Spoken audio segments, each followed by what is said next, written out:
Are you all ready for another trip on the crazy train? Do you want to hear about more obscure bands that you probably never heard of? I got the update for you guys.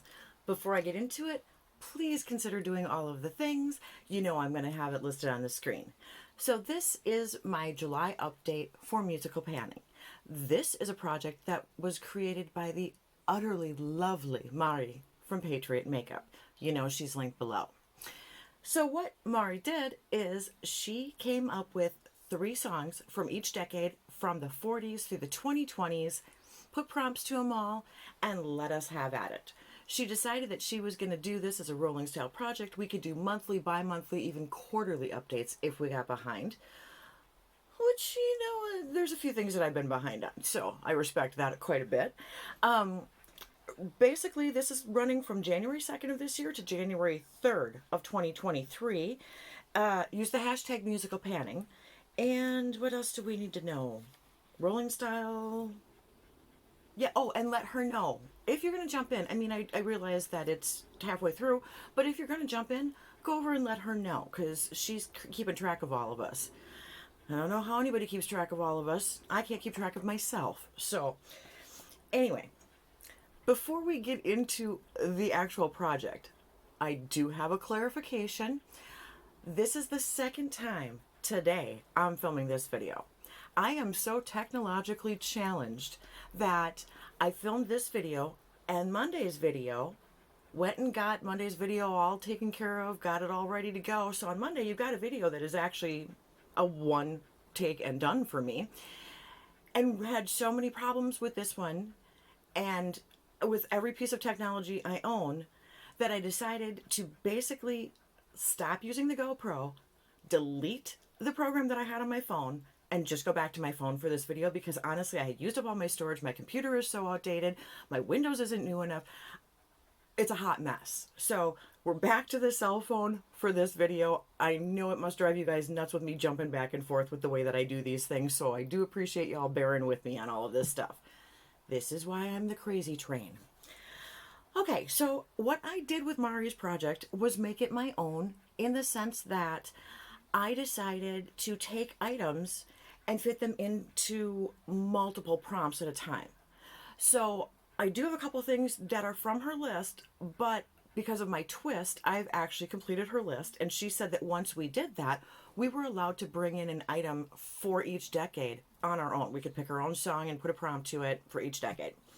So quite a bit of what I have is that, and I have a rollout. So you're getting another one from me. Hence the reference to an obscure band that you've never heard of. But before I go too crazy, first thing I put in is my Essence But First Espresso eyeliner. All of the words have worn off. I think it's kind of a waterproof eyeliner. I'm pretty sure it's not just a long wear, but I don't remember and I can't read it. Anyway, this fits into the 1940s prompt for the Hank Williams song I'm So Lonesome I Could Cry. It's a cry-proof item. Also fits into the 1950s Johnny Cash song Walk the Line, which was supposed to be a lip or an eyeliner. So this covered both of those prompts. Now, unfortunately, with this system, I don't know that you can actually see things really well, but I have my progress marked on my card, and you can see, I think you can see, that it is getting down there a little bit. The weight is still the same. It's still 3.6 grams. Apparently haven't sharpened it or something. I only use it a few times, and this is going to be staying in, and it's probably going to be here for the duration of the project. Now, there was one other song that was originally on Mari's list, and I'll find the card for it, because quite frankly I don't really remember what it was. See, this is what happens when I have to re-record things. I lose my notes, and you know I can't function without my note cards. Alright, so I don't know what decade. I believe this is the 2020s. I'd have to double check. I've got all these songs listed below anyway, and I've got Mari's intro and her explanation, everything linked. But the LSD Diplo Labyrinth song, Genius, a genius item, I had thrown in the Maybelline Color Strike Shadows, and I don't know what I was doing. I really need to learn to listen to myself when I speak. I think when I brought these in, my plan was 4 colors, 3 uses. When I wrote it down on the card that I keep track of in my bathroom, I wrote down 4 uses. I don't know what I'm doing. Anyway, I've hit 4 uses on all of them. And then on Rally and Hustle, the 2 metallics, I actually hit 5 uses. I just really love these. And if you don't remember or haven't seen my previous ones, I do playlists of all my projects too, just so you know. This is the one with the sponge tip applicator that has the twist off tube. This one is an ace. So anyway, the way it worked out was I got 4 on ace, 4 on flare, which is a matte, and then, see if I can read this without glasses. Okay, this one is Rally, and this one is Hustle, and those 2 each had 5. And I do have a pic from before that hopefully I'm remembering to put on the screen so you get an actual view of the colors. So that's rolling out. So that means we have a roll in, but the other things that I had already in the project from songs that I had introduced for the 1980s, from 1980 specifically, I brought in the Any Trouble song Second Choice. For that, I made it a drugstore dupe for a pricey item. I brought in the Maybelline Cheekers Blush. This is 108 Pink Candy. This is a dupe for the Dior Rosy Glow Blush in Pink. Long name.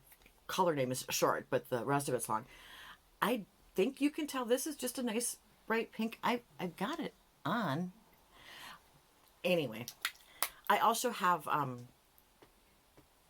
the 2 highlighters, not blushes, 2 highlighters from my Rolling into Summer project. You might be able to get a better shot of Mermaid Tears, and that's one that people had expressed interest in because it's blue. It kind of makes it a lavender with the really light, bright pink underneath it. This is lovely, by the way. I've gotten 5 of my 10 uses on this, so this is staying in the project. Once I've already filmed once, I don't remember what I am saying, what I have said, what I'm supposed to be saying, so hopefully this is making sense to everybody. For the 2010s, I brought in the song Angel Eyes by the band Stripes. I mentioned this is one of my favorite bands. I'm seriously bummed that they broke up. And the reason I brought this song in is literally because of a growl in one of his lines. I'm that person that buys an entire album or CD or whatever, and physical copies, no less, not just downloading, for one line in a song. I'm the girl. I'm the one. I'm old school. My dad was a collector. You grew up with it. But anyway, because of the song being Angel Eyes, and the song is from 2013, I decided to bring in any eye product, and I brought in the Mary Kay Under Eye Corrector. I know that you cannot see that this is peach. It is a very, very light peach. It's just a doe foot. I know it looks tan. It is not. It is a peach color corrector. I put this in for 22 uses, and I've gotten 15 of those uses so far. This went from 23.1 grams to 23.0 grams. That's as far as my scale measures, so I can't get any more accurate. But for 15 uses to use 1/10 of a gram, this is going to last me 100 years. Which is great, because the older I get, the worse the circles get. So I need the color corrector. Okay, and then I also brought in, for the 2020s, a song by Maneskin. And I brought in, truthfully, one of my favorite songs by them.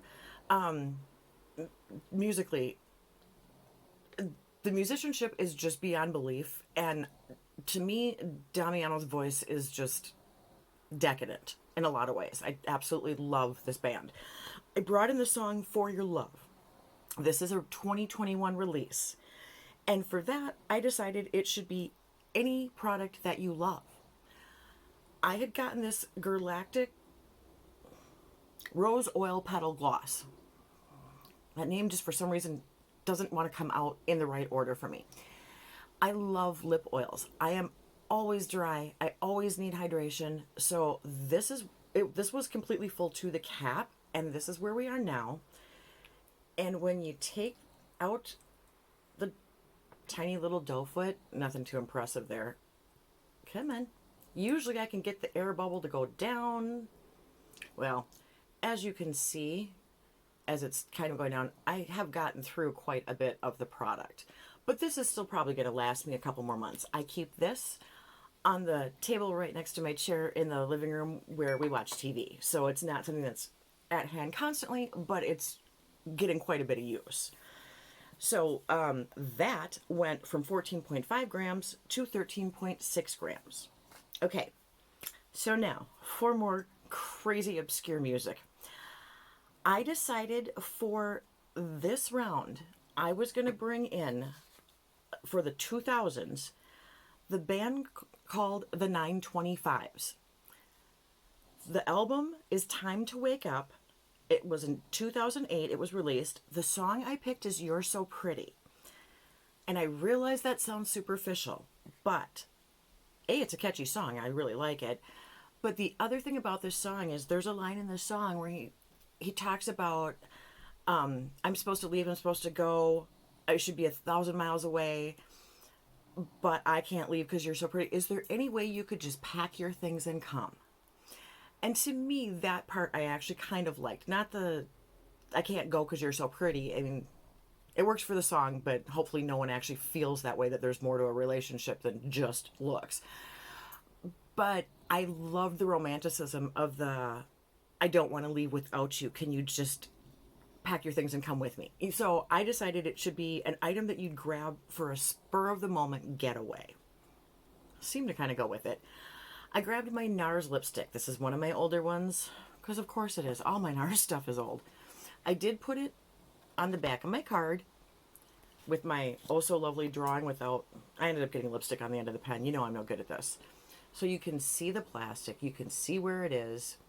Now, I did do, I think that I've got a swatch on the screen of the blush and the lipstick. At least I'm pretty sure I do. Hopefully.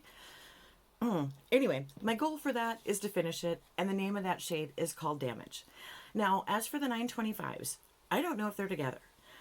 I think they did 2 albums. I've got 2 separate releases that I downloaded because I can't find physical copies. You can look them up on YouTube. You can hear the song. There's just not a lot out there by them. They're really hard to find, and they don't even have a Wikipedia page. So I really went obscure on this one, but I think, and I may not be remembering this correctly, I listen to a lot of stuff when musicians talk about the music they're listening to, and I think this was a band that I found because of something that Dave Grohl had said in an interview or a podcast. I like finding new bands. It makes it really fun for me. I love finding new music, and I'll kind of take info from anywhere I can and go listen and see if I enjoy it or not. So the 925s is one of my favorite bands out there. The first song I think I ever heard was Empty Feeling. If you're in the market, if you listen to the song and you like it, check out their stuff. Like I said, don't even know that they're together. This is from 2008, so I don't know if they're around or not. I can't find any information about them. But anyway, that is what I have for you for today's update. I hope you enjoyed it. Thank you for sticking with me. Thank you for doing all of the things. I appreciate all of you, and I hope you're all having a wonderful time. Until next time, see ya. Bye.